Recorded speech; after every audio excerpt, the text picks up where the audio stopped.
Buenas noches. Hola, Berito, ¿cómo le va?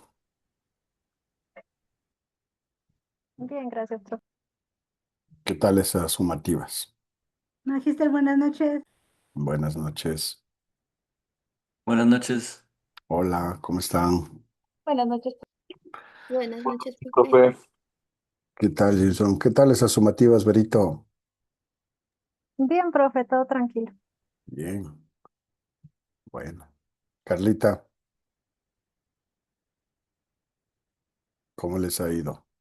Buenas noches, profe. Bueno, grupo número uno, por favor. Ya, profe, ya comparto. Gracias.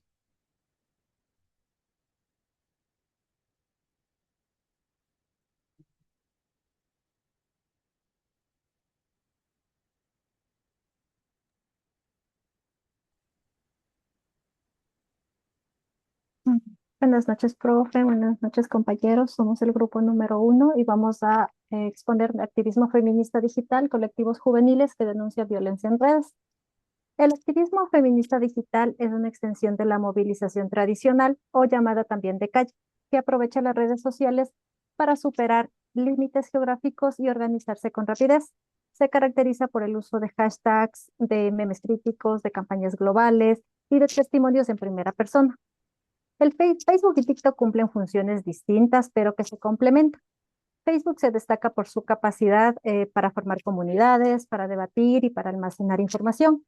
Y TikTok se destaca por su inmediatez y el alcance masivo que tiene. Su formato de videos cortos hace que el algoritmo exponga agresiones y se viralicen rápidamente. Los espacios virtuales no funcionan en un espacio social vacío, sino que están unidos a los contextos presenciales y culturales. Las redes sociales son espacios habitados en donde construyen nociones de justicia. La etnografía virtual permite demostrar cómo el uso de la tecnología nos acerca a las vivencias geográficas. Los colectivos no tienen fronteras geográficas fijas. Su estructura en nodos virtuales interconectados principalmente a través de Facebook y TikTok movilizan a discursos comunes como una producción ágil, una interacción discursiva, el uso de hashtag, exposiciones públicas y espacios seguros de apoyo. En Ecuador, los colectivos juveniles feministas han convertido las redes sociales en espacios de resistencia. Son comunidades digitales donde jóvenes denuncian la violencia de género, comparten experiencias y construyen un apoyo mutuo. Estos colectivos muestran cómo lo virtual se convierte en un escenario político y también cultural. Los hashtags son banderas digitales que articulan luchas locales en movimientos globales. Campañas como hashtag Ni Una Menos y el hashtag MeToo han sido apropiadas para jóvenes activistas para visibilizar casos de violencia y exigir justicia. Cada etiqueta funciona como un símbolo de identidad y pertenencia colectiva. Los lenguajes simbólicos son esenciales en estas comunidades. Memes, consignas gráficas y emojis como una manito cerrada o el signo femenino que refuerzan la identidad feminista y la cohesión social. Estos recursos visuales permiten que los mensajes circulen rápidamente y conecten emocionalmente con quienes participan en esta lucha digital. La identidad feminista digital se construye como una acción colectiva. Cada publicación, cada hashtag y cada imagen es parte de una narrativa que busca transformar esta realidad. No es solo un reflejo, sino es un performance de resistencia que convierte a lo virtual en un espacio de acción política y también de cultura. Desde la etnografía virtual se observa cómo las redes sociales se convierten en un espacio de participación y organización feminista.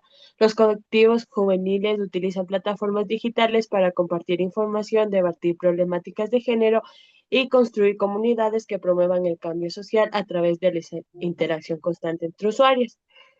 La etnografía virtual también nos permite identificar cómo los memes, ilustraciones y consignas funcionan como herramientas de comunicación y resistencia.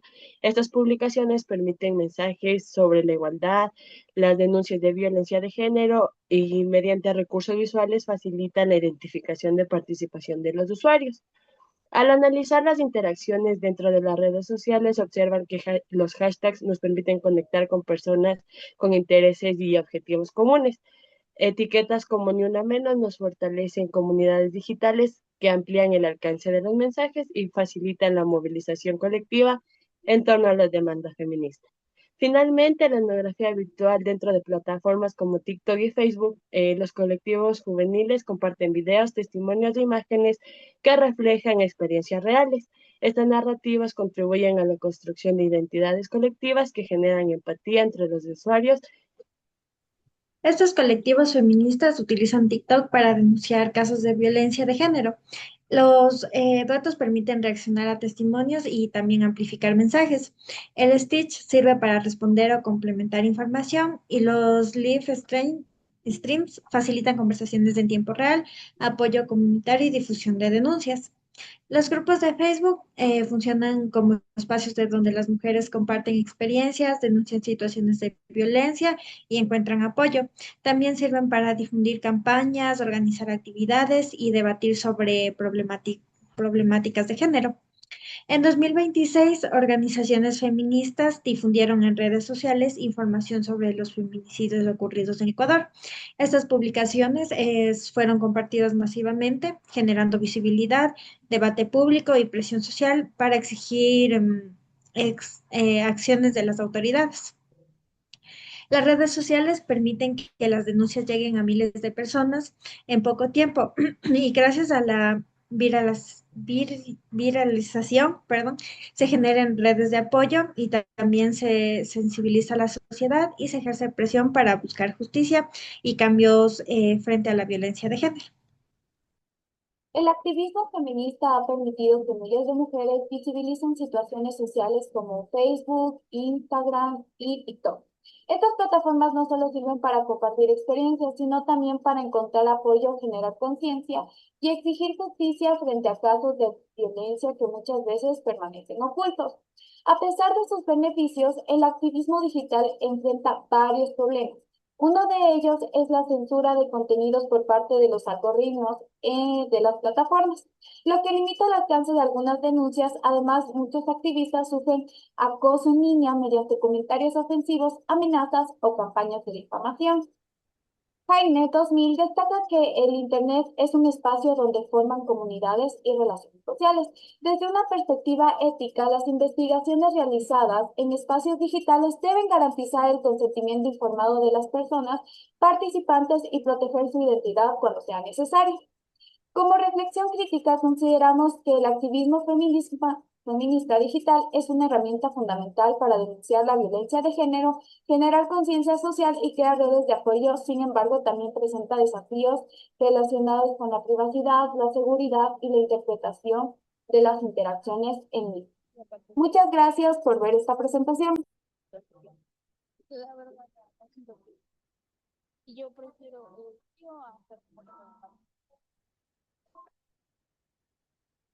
Ok. ¿Quién más está en la sala de espera?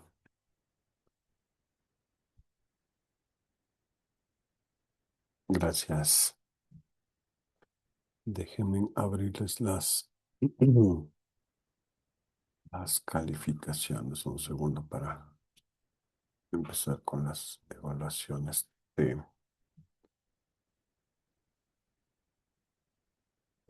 tomar la lista de cada uno del grupo. Stephanie, Sí, profe. chévere. Stephanie, te cuento que ustedes, bueno, han estudiado un fenómeno que quizás para mí es un fenómeno de los más importantes que existen a nivel digital.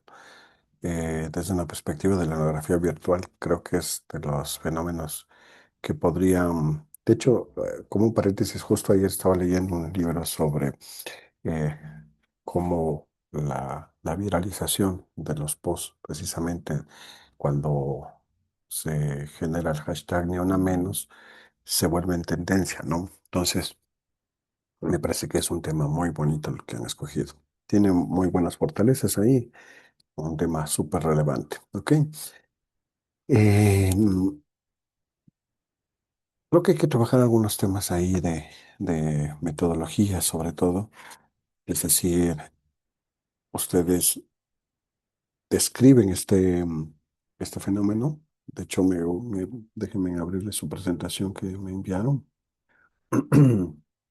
Ustedes dicen el activismo feminista digital, colectivo de juveniles que denuncian violencia de géneros, ¿no es cierto?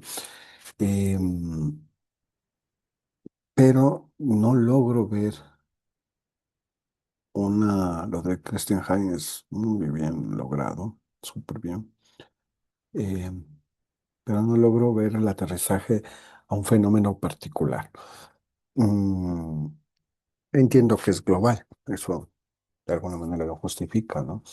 Pero no logro ver tampoco durante qué tiempo lograron hacer la observación. Entonces, o si hubo una observación participante o no participante, ¿no? Eso también es importante. De hecho, es una de las preguntas que iba a hacerles.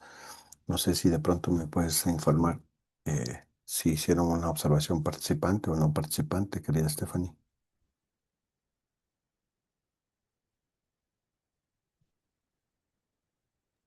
O sea, como profe, una observación participante. O sea, dentro ¿cómo es? Dentro de este grupo, em, nos enfocamos en sí, en varias redes sociales. Entonces estaban algunas comunidades de Facebook. Entonces en esta comunidad de Facebook habían estas cuentas juveniles también que trasladaban a TikTok. Igual estaban puestas las capturas en las diapositivas. Sí, estoy con audio, sí. Entonces, O sea, la pregunta es si fue participante o no participante. O sea, no, no es tan complicado. Discúlpame si lo complejicé. O sea, si participaste, es decir, te involucraste en el grupo o no, solo entraste y stalkeaste en palabras digitales.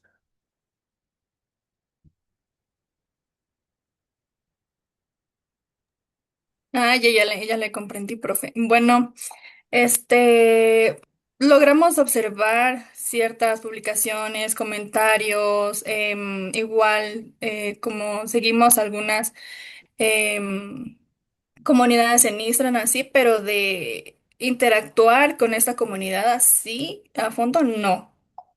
No tanto para que le voy a mentir, pero en esto sí observamos, analizamos incluso en las reuniones, también pudimos analizar publicaciones, conversamos sobre algunos videos, de algunas personas que habían subido ¿cómo se dice esto? Se me fue. No te pongas nerviosa, tranquila, Ah, estoy seguro que lo manejas bien. no, se me fue esta palabra. Reels, Eh, no, post, denuncia. Las chicas suben sus videos denunciando los actos de acoso, de violencia que han sufrido. Entonces, también de esto nosotros conversamos, pudimos analizar y entonces de ahí también surgió estos temas, estos comentarios entre nosotras para poder crear este proyecto. tienen hicieron un diario de campo quizás, así como, o sea, hoy lunes entramos y vimos esto, martes entramos, vimos esto. ¿Cuántas veces ingresaron a las comunidades? No, profe, en sí no, porque como usted sabe, no había mucho tiempo. Entonces, tratamos como de analizar y como, bueno, ya teníamos conocimiento sobre este tema, entonces no era que íbamos a crear estas actividades. Ujú. Y, Ujú. y analizaron, por ejemplo, los comentarios, eso, las interacciones.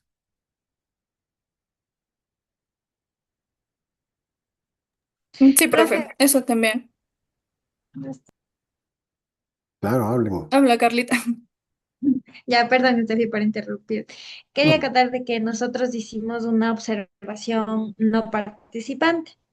¿Por qué? Porque nosotros nos basamos más en observar las publicaciones, los comentarios, las interacciones que había en TikTok, en Instagram, más no nos involucramos en estos grupos, o sea, nosotros no hicimos publicaciones ni una observación no participante.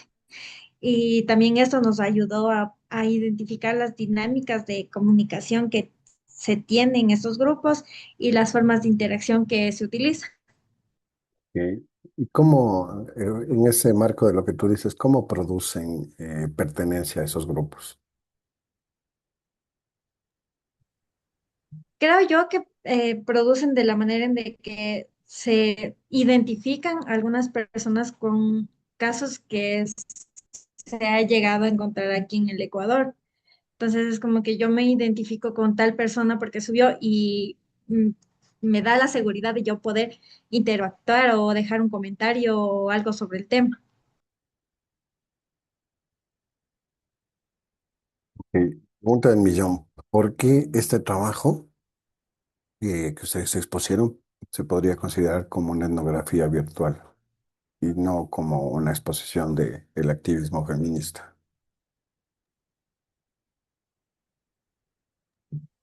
Fue porque nosotros observamos todo, o sea, el tema, nuestro tema en sí es el activismo.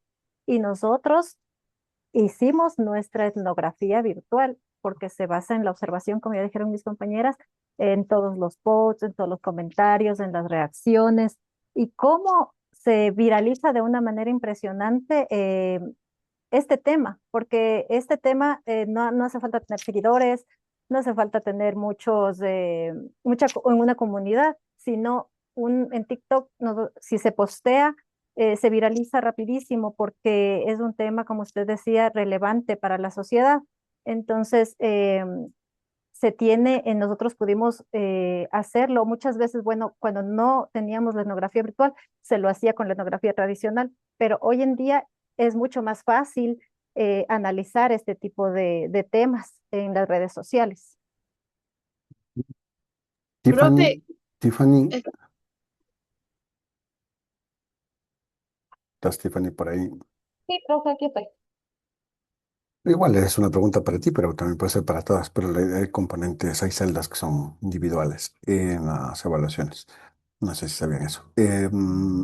¿Cuál crees que sea la diferencia entre observar publicaciones y realizar una etnografía virtual?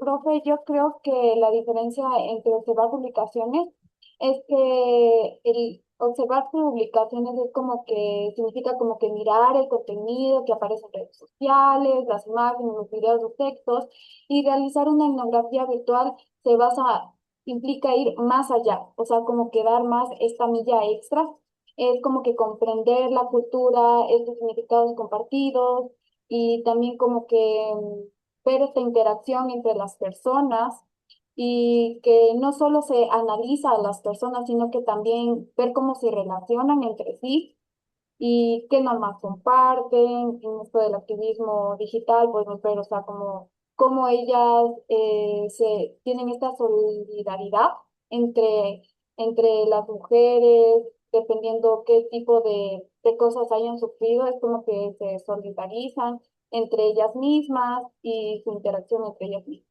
Es- Ok. Natasha, ¿estás por ahí?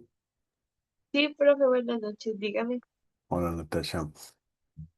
Em, cuál crees tú que es que descubriste el riesgo que debiste desde una perspectiva ética que enfrentan o enfrentaron ustedes como investigadoras en los colectivos feministas? Es decir, ¿cuál es el riesgo ético que se enfrentaron ustedes? Creo O que que se puede enfrentar cualquier, digamos, si yo mañana me dedico a hacer una investigación de este mismo tema, ¿cuál sería el riesgo que voy a enfrentar? Creo que el riesgo ético es no ser tan invasivos dentro de las historias que las personas quieren contarnos, porque si ellas nos están expresando ya una parte de lo que ellas vivieron o de lo que experimentaron, es para que la comunidad dentro de TikTok o Facebook se familiarice o le tenga solidaridad o denunciar desde un punto de vista. Entonces no tenemos que ir más allá de lo que ellas ya nos contaron sin su consentimiento. Porque se produciría una revictimización, ¿no es cierto? Sí, profe, exactamente. Ujú. ¿Y, cuál es el tratamiento de los datos con respecto a eso? En este caso, nosotros podemos identificar como por medio de TikTok existen estas herramientas que permite ver el número de compartidos o el número de comentarios. Ahí podemos examinar cuánta gente se relaciona o se identifica directamente con estas personas. También el número de likes o las veces en las que guardaron esta información, ya sea para verla después o para generar otra denuncia en apoyo a las personas que comparten este tipo de contenido. ¿Alguien más que quiera agregar algo?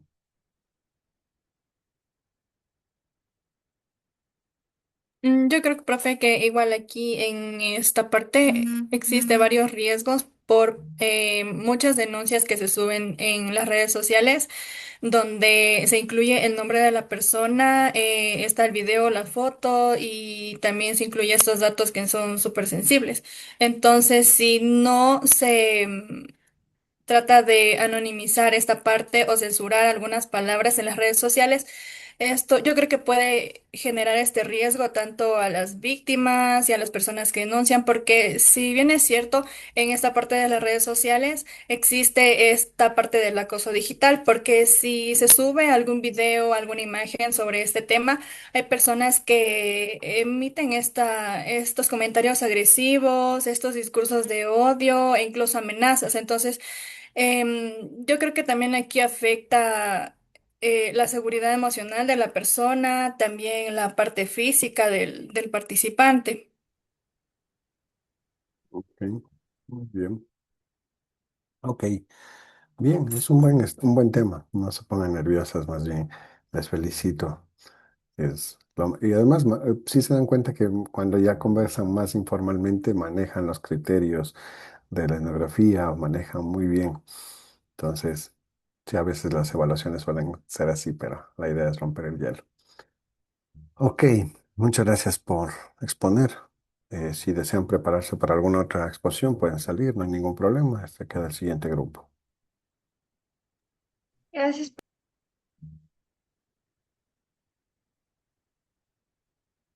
Y el siguiente grupo es el número 2. Buenas noches, profe. Ya le comparto la pantalla.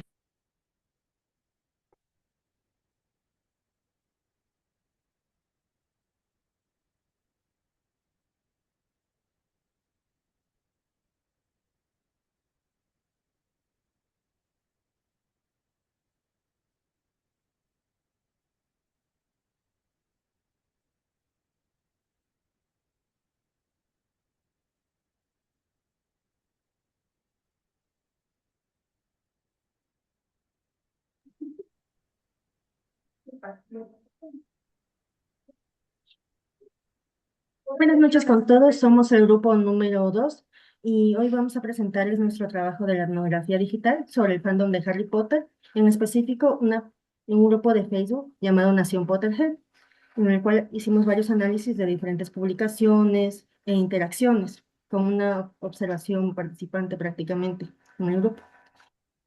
Bueno, en este contexto, Nación Potterhead es un grupo activo de Facebook, en el cual reúne miles de fans, seguidores, los cuales muchas veces tienen cierto tipo de debate sobre los libros, sobre la comunidad en sí, las películas, la serie que va a salir, diferentes tipos de trivias, fanarts.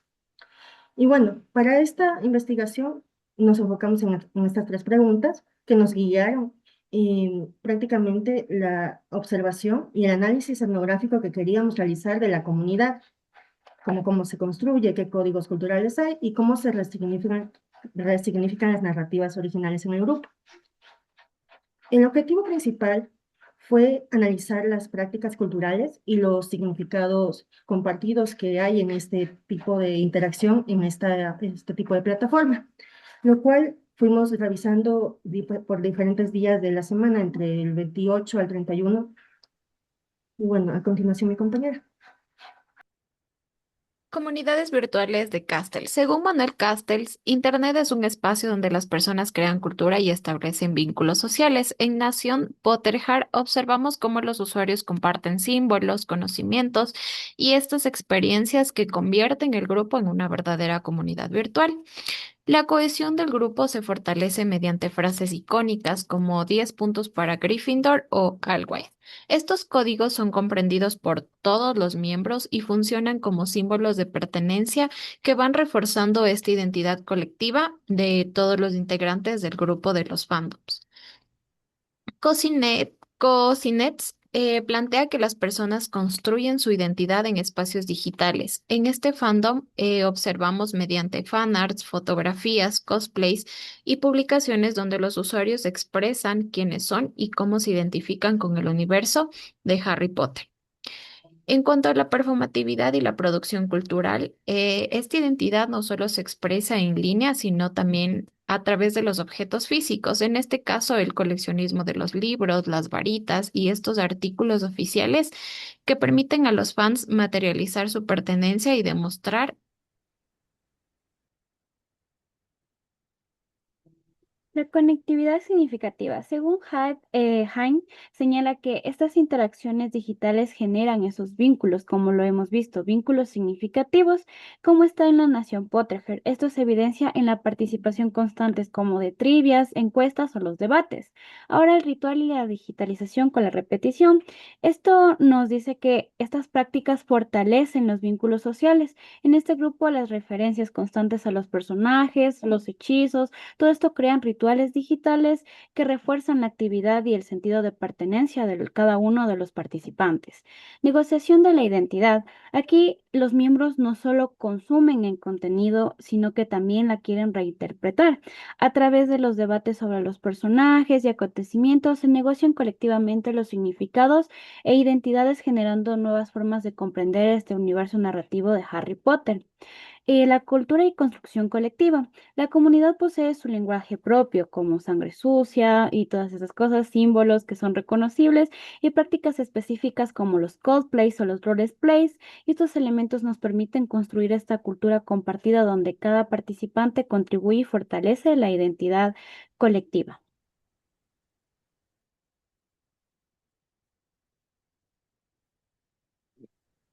Meme de Snape y Harry, tenemos esta publicación, utiliza el sarcasmo de Snape y Harry para generar humor más allá del entretenimiento. El meme demuestra cómo las referencias compartidas funcionan como códigos que fortalecen la cohesión social dentro del fandom.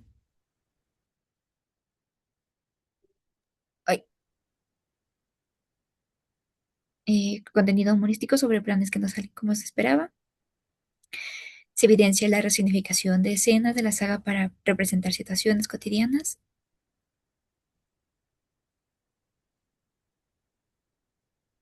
El Narres como metáfora del acoso escolar, eh,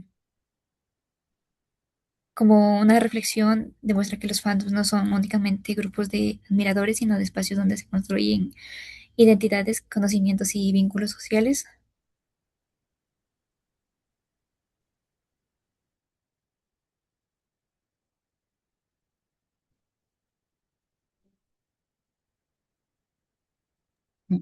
La compra y exhibición de baristas oficiales representa una forma de performativa del fandom. Los objetos físicos permiten expresar públicamente la identidad Potterhead. De conversación de tipo WhatsApp sería, esta conversación muestra cómo los elementos del universo mágico se integran al lenguaje cotidiano. El humor y la creatividad permite que los miembros mantengan vivos los vínculos. Y como conclusión, la Nación Potterhead es un espacio de creación cultural y construcción de identidad colectiva. Aunque estas comunidades favorecen el aprendizaje y la participación, también enfrentan desafíos como la infoxicación, la brecha digital y también la fatiga informativa. Conversación con referencias mágicas. El humor y la creatividad permiten que los miembros mantengan vivos los vínculos culturales y emocionales construidos dentro del fandom. Reflexión y crítica y la conclusión. Dice, Este caso demuestra cómo las narrativas globales pueden adaptarse y adquirir nuevos significados en contextos locales. La proyección hacia la transformación. Los valores presentes en la saga como la amistad, la inclusión, la valentía y la lucha contra la discriminación pueden inspirar campañas de sensibilización sobre temas como el bullying, la diversidad y el respeto dentro y fuera de los entornos digitales. Frase y síntesis de cierre. Una frase que resume este análisis es: las historias que compartimos crean comunidades y las comunidades pueden transformar realidades. Gracias por su atención.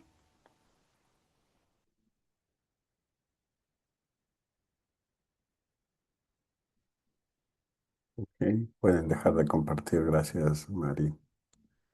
Muy bien, Emi.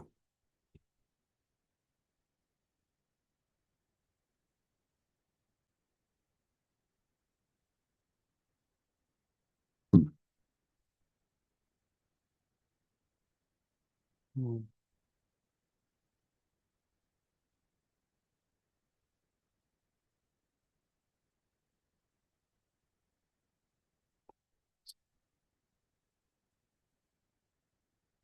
ok, perdón. Bueno, eh, les cuento que no soy tan fanático de Harry Potter y me gustó la exposición. Eso ya es un punto porque no soy tan fanático. Me gusta que la gente sea fanática de algo. Ustedes identifican de manera precisa la comunidad de los fandoms de esta película y que me parece súper agradable eso, sobre todo conocer para quienes no conocemos de cerca. Y lo he visto y tengo un montón de amigos y amigas que son sobre todo fanáticos, ¿no? Y se compran de full merchandise. Eh, Hay preguntas que están muy bien planteadas, muy bien planteadas. Eh, Son quizás muy apropiadas, cómo construyen ustedes identidad, pertenencia, los temas de los códigos culturales, el ejercicio de las narrativas digitales y originales sobre todo. Eh, y que nombraron a Castells, a Hein, entonces, y a otros autores, ¿no? Está Sanz también. Eso es también un ejercicio de rigurosidad, ¿ok? Y también vi bastantes descripciones a los memes, a las publicaciones. Correcto. Vamos a empezar con la evaluación personal. Eh, Nicole, Buenas noches, Lisa. ¿por qué crees que este nombre de Nación Porterland puede considerarse como una comunidad digital y no solamente como una página de entretenimiento? Ya, el fandom National Potterhead es así el nombre, por lo que ellos usaron la parte de Potterhead, el apellido del protagonista Harry Potter, Nation de nación. Entonces ellos crearon su propia nación, donde esto fue crear su propia comunidad para compartir lo que ellos aman de este espacio, de este, no querían sentirse identificados de otros fandoms, porque fandoms de Harry Potter hay muchos, pero ellos querían ser justamente Nación Potterhead, específicamente algo que los diferencia a ellos del resto de fandoms. Entonces, en esta parte de aquí, como fue una participación activa, nosotros podíamos ver más, digamos, las que se enfocaban en las referencias o en los debates o en las trivias que hacían de cada uno de los personajes, que ellos se enfocaban más en partes, como decir, casi más de libros antes que de películas, porque cambian ciertos tipos de cosas.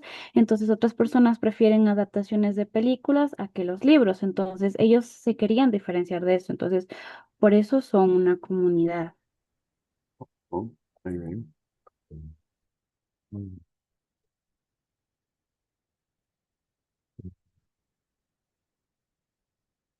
Mari,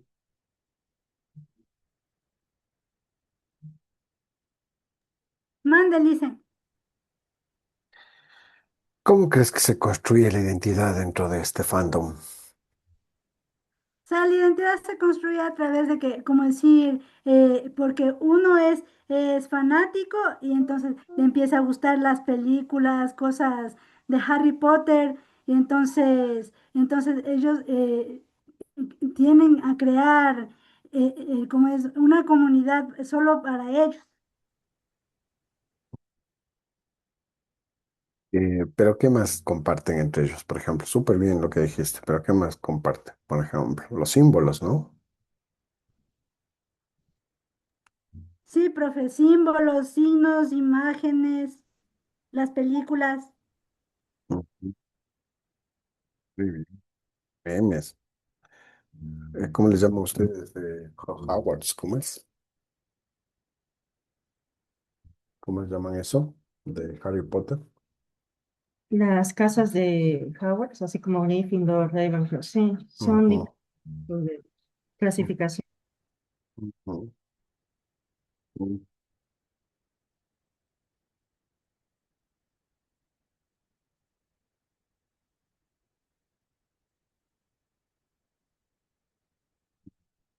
Madeleine. Sí, profe, buenas noches. Em,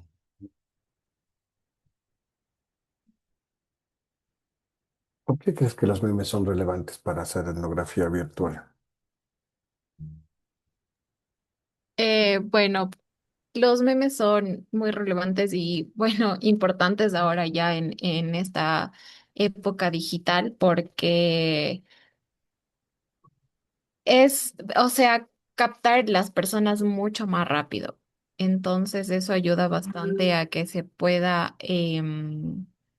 identificar estos fandoms, identificar igual no solamente de los fandoms, sino de estas comunidades virtuales a través de los memes, como le hacen, como se podría decir, cháchara. Entonces, a los jóvenes, me incluyo, nos gusta ver memes y entendemos mucho más fácil los memes. Y yo he visto varios memes igual de Harry Potter y de muchos fandoms distintos y hay palabras clave como que ponen ahí, pero yo no los entiendo. Entonces me meto a los comentarios y me pongo a revisar y digo, ah, esto significa. Entonces es muy importante los memes y refuerzan bastante lo que quieran mostrar, cualquier publicación, distintas cosas en los memes, ya que es más fácil que una persona lo capte y aparte de que es algo igual divertido.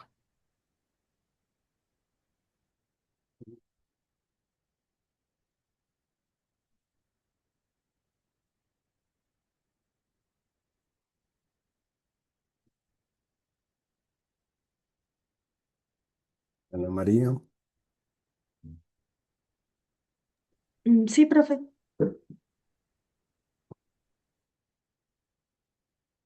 ¿Se dieron cuenta que todo lo que expusieron son contenidos humorísticos en la mayor parte? Ahora, mi pregunta es, ¿cómo diferencias una simple broma de una práctica cultural dentro del grupo del fandom? Pues si bien en las diapositivas incluimos bastante lo que eran estas partes humorísticas, sí hubo publicaciones en las que diferenciamos cuando eran temas, por así decirlo, más enfocados en algo serio. Se nota este lado humorístico de los memes, sí, pero también utilizan ese humor para criticar algo, ya sea del libro o de las películas.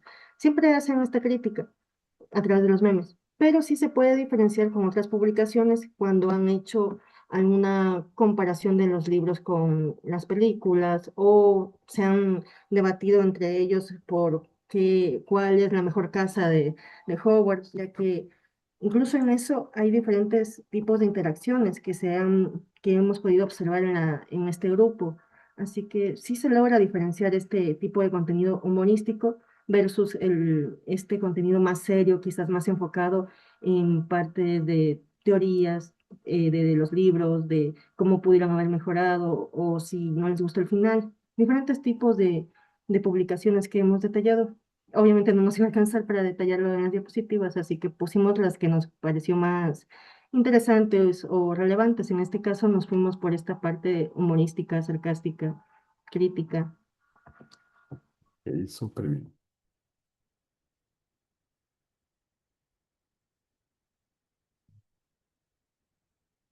Emily,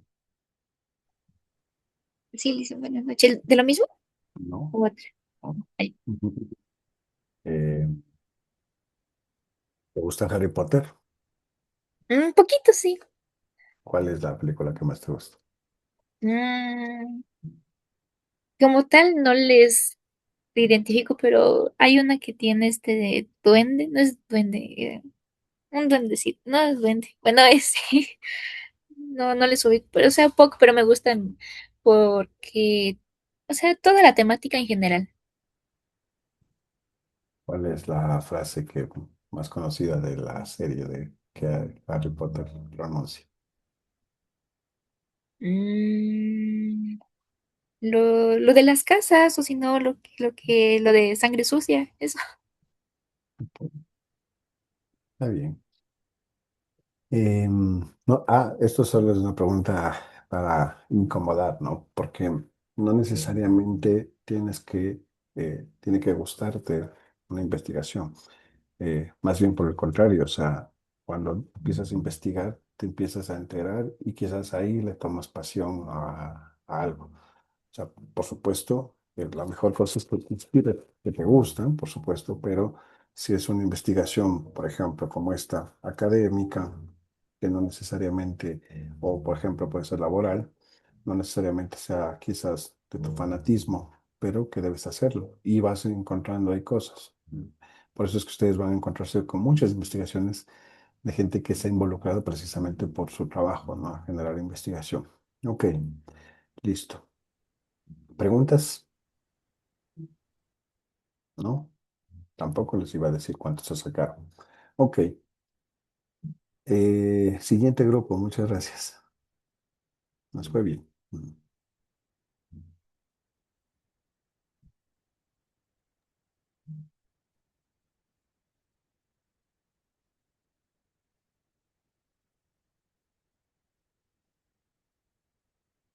Si gustan, Buenas pueden noches, salir. Magister. No sé si pueda ver. Me No, confirma, por favor. Buenas noches, compañeros. no, no se puede ver.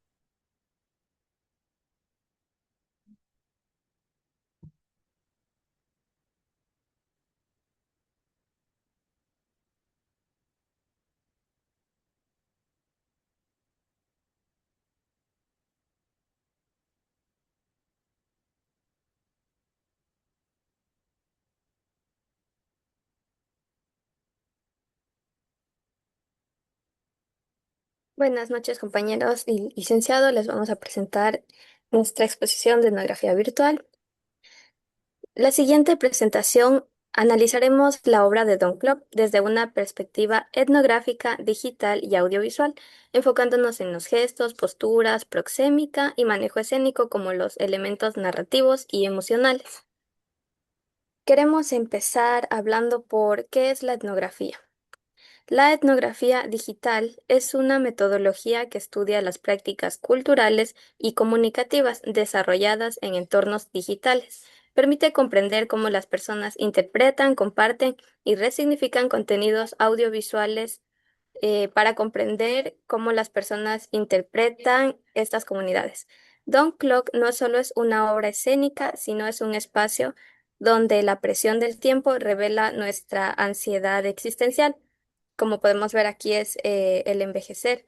Analizamos cómo su desglose técnico y escénico construye una conectividad significativa a través de símbolos. La puesta en escena utiliza el espacio de manera simbólica recurriendo al uso de objetos y la iluminación dirigida para la atmósfera de la soledad y el paso del tiempo, permitiendo que trascienda el diálogo que conecte con la psicología y el entorno del personaje. Los actores no son personas, sino aparatos. No pueden hablar, pero sí transmitir un mensaje por medio de su cuerpo. La obra Don Claude de Jeremy Vagabundo es la sustitución de la voz humana a la voz del objeto.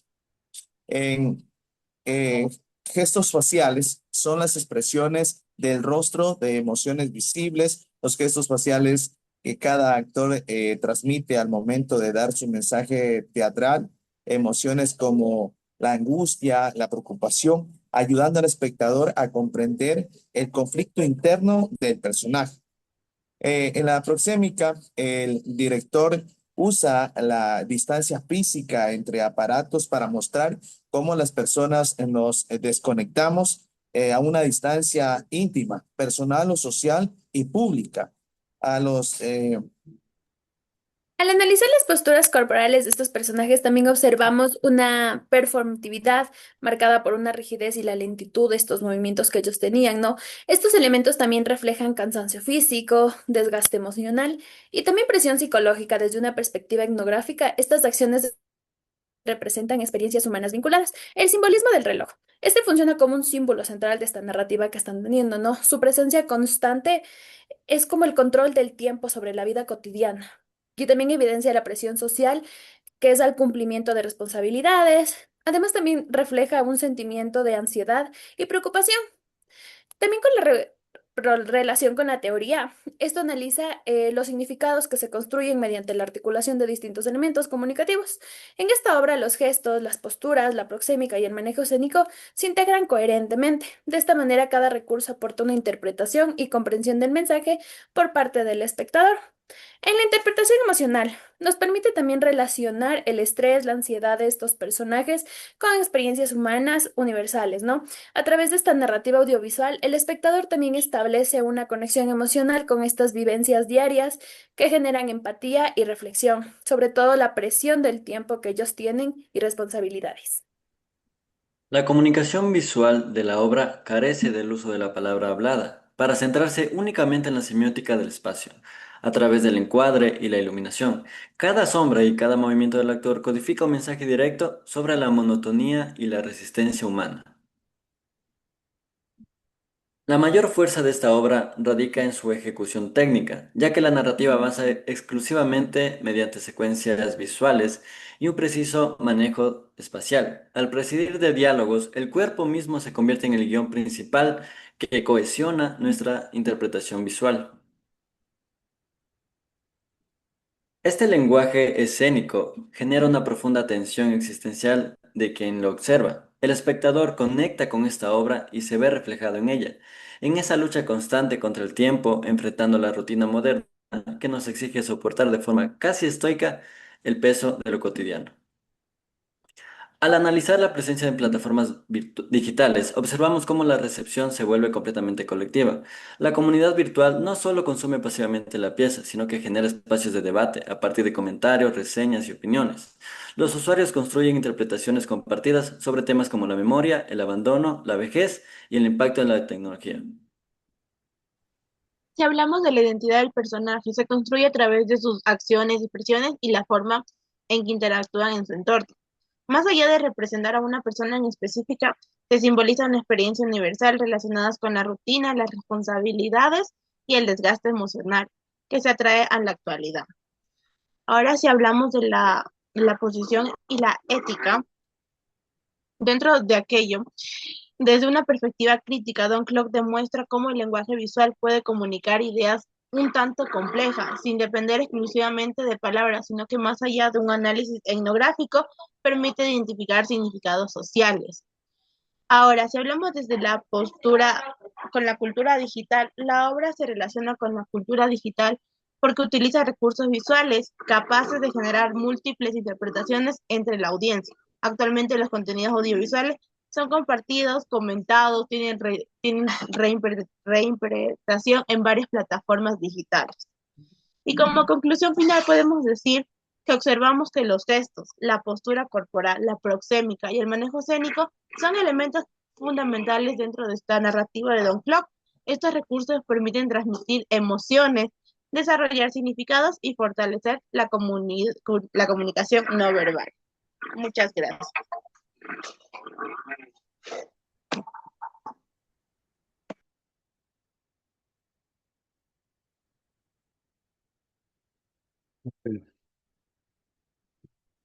Su, su grupo.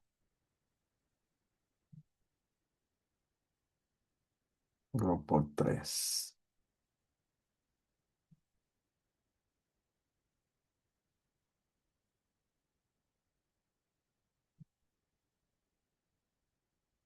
Bueno. Sí.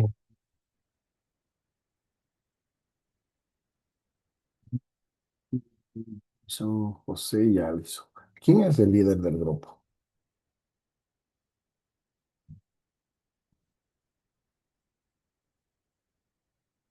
Los dos. O sea, es que entre todos armamos. No hay como un líder como tal, pero, o sea, todos somos los líderes del grupo. Buenísimo. Ya, ok. Bueno, tengo que contar algo.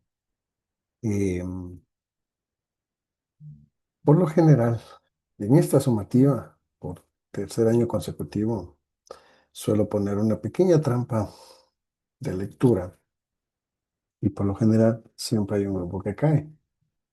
Y en esta ocasión fueron ustedes. Em, ya saben qué pasó.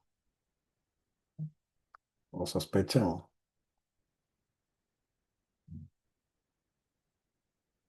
No.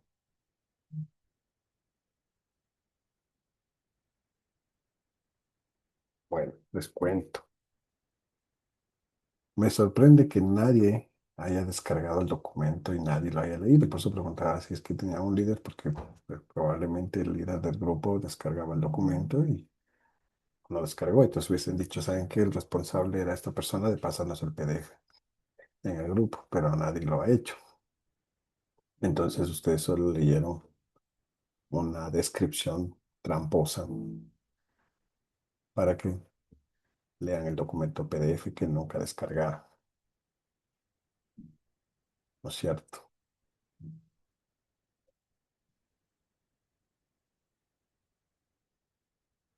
¿Qué pasa, Alejandra? ¿Quieres decir algo?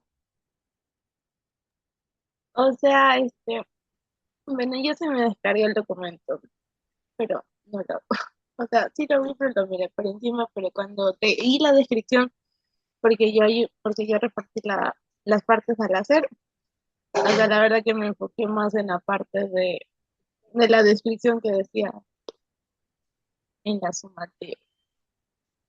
El error fue no haber revisado a profundidad el documento. Ahí hay un, o sea, lo simpático de eso es que ustedes prácticamente forzaron, y eso me parece, digamos, loable, que lo forzaron a meter una obra de teatro desde una perspectiva de etnografía virtual, ¿no? Entonces, eso fue una cosa súper fuerte, o sea, porque intentar interpretar desde lo simbólico de una obra de teatro, eh, el control social, la rutina, la relación con el tiempo. Eh, pero claro, o sea, digamos, desde una perspectiva de etnografía virtual no tiene nada que ver, en absoluto, ¿no? El tema de lo gestual, sino como digo, esto siempre es una ligera trampa que les pongo que me sorprendí, de hecho. Yo dije, no, mm, me sorprendí al final, dije, no puede ser que el último grupo exponga, digo, no. Em, pero bueno, entonces, nada, o sea, tienen que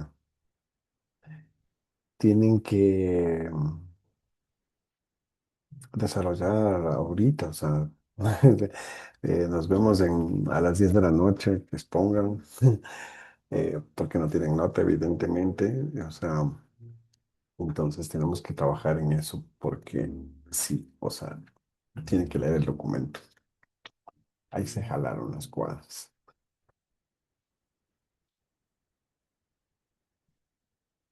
Kirley,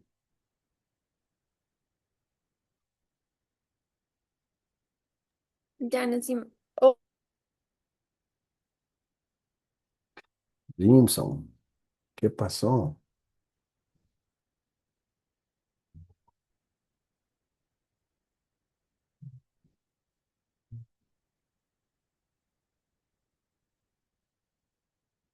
El José ya está ahorita leyendo el PDF de anoche. Dice que bueno.